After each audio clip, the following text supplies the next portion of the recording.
Mister Mrs cooking আর্টে তোমাদের সকলকে জানাই আর একবার স্বাগত। আজকে চলে এসেছি দুর্দান্ত সাথে একটা মিষ্টির রেসিপি নিয়ে।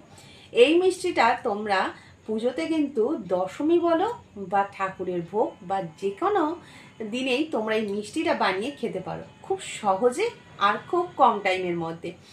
একদম বেশি উপকরণ না, মাত্র দুটো উপকরণেই তোমরা এই ঝটপট মিষ্টিটা বানিয়ে নিতে পারো। চলো দেখে নেওয়া যাক আজকের এই দুর্দান্ত স্বাদের মিষ্টিটা। আর এই মিষ্টিটাকে কিন্তু বাড়িতে অবশ্যই ট্রাই করো আর জানিও যে কেমন লেগেছে। যারা নতুন বন্ধু আছো এখনো পর্যন্ত আমার চ্যানেলটাকে সাবস্ক্রাইব করনি, তাড়াতাড়ি করে সাবস্ক্রাইব করে নিয়ে পাশে থাকা বেল আইকনটা ক্লিক করতে একদম ভুলো না। চলো দেখে নেওয়া যাক আজকের এই দুর্দান্ত স্বাদের মিষ্টির রেসিপিটার জন্য এখানে নিয়ে নিয়েছি ছানা আর নিয়েছি কাজু বাদাম আমন্ড কিশমিশ। তোমরা তোমাদের পছন্দ মতো এখানে ড্রাই ফ্রুটস ব্যবহার করতে পারো, এখানে পেস্তাও নিতে পারো।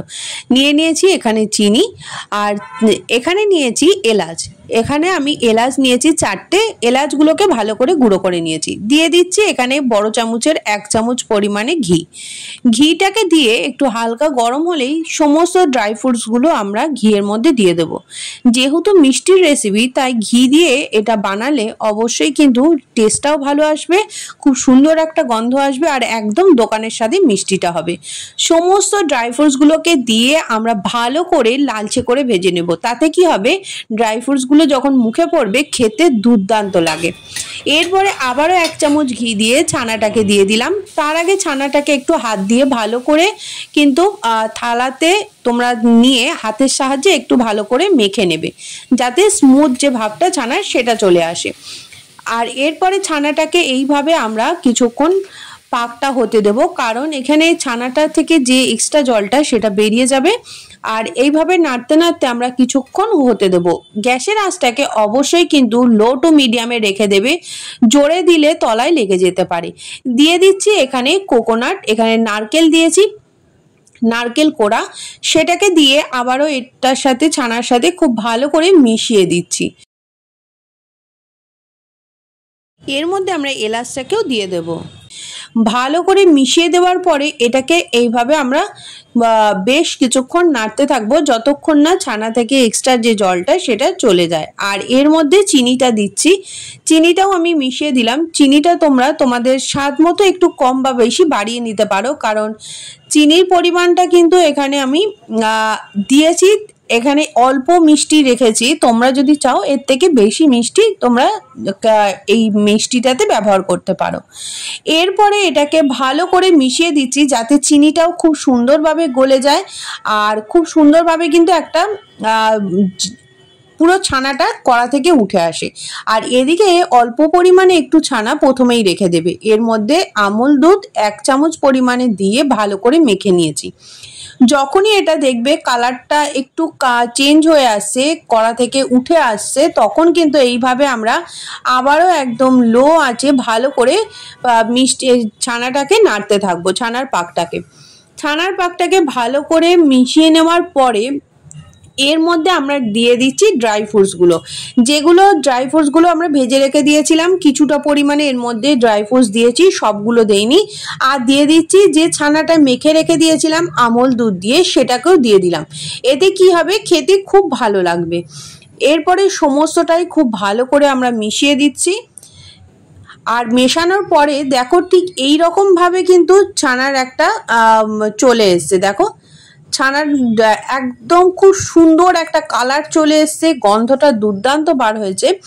তোমরা কিন্তু এই দুর্গাপুজোতে দশমীর দিনে বা ঠাকুরের ভোগে বা ঠাকুরের মিষ্টি হিসাবে এটা অবশ্যই বানাতে পারো, বাড়িতে খাওয়ার জন্য অবশ্যই রেডি করে নিতে পারো।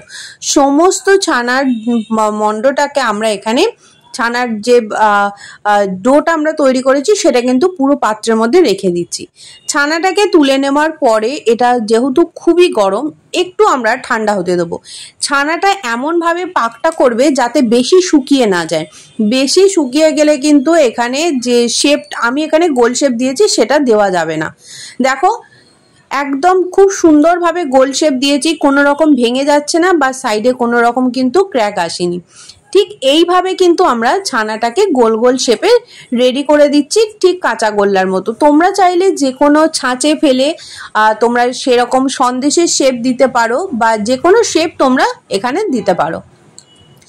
সমস্তটাই আমরা একইভাবে এখানে রেডি করে নিচ্ছি।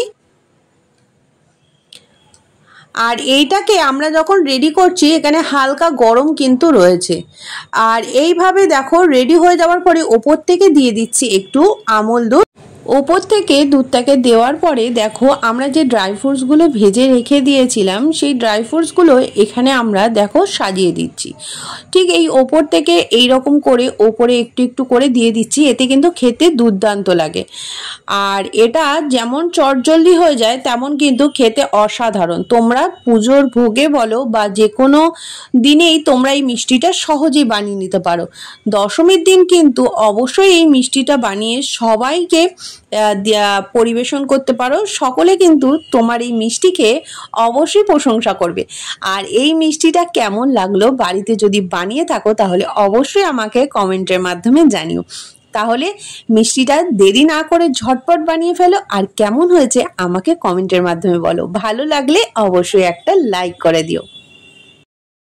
তাহলে রেডি হয়ে গেল আমাদের দুর্দান্ত সাথে এরকম একটা অসাধারণ মিষ্টি। এই মিষ্টিটা বাড়িতে অবশ্যই বানিয়ে একবার খেয়ে দেখো, সকলের কাছে অনুরোধ রইল।